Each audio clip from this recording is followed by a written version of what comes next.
Terrorism seems to be everywhere, and it's getting worse. The bad guys have lots of names: ISIS, Al-Qaeda, Boko Haram.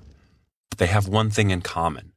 They are all killing for a cause: Islamic law known as Sharia. Sharia is the implementation of medieval Islam. Sharia demands a holy war called Jihad. The most widely available book of Islamic law in English says Jihad means to war against non-Muslims. There are two kinds of jihad. Violent jihad is horribly simple: slaughtering innocents and forcing submission. Violent jihadists want to conquer land for their caliphate, essentially an Islamic state where Sharia law is supreme. But there is another kind of jihad.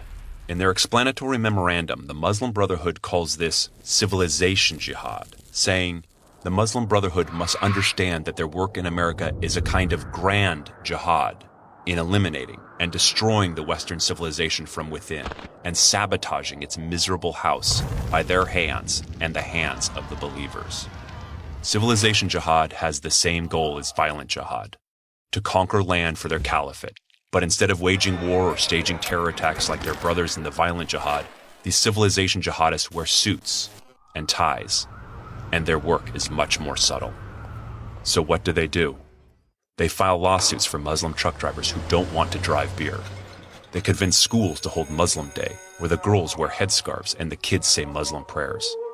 They complain when our government watches to see if their violent buddies are hanging out with them. They call anyone critical of Islamic law an Islamophobe, a term they invented to make people scared to speak out. Like the neighbors of the terrorists in San Bernardino, who knew something was wrong, but didn't want to say anything because they'd be accused of profiling. These bad guys have lots of names too: CARE, MSA, ISNA.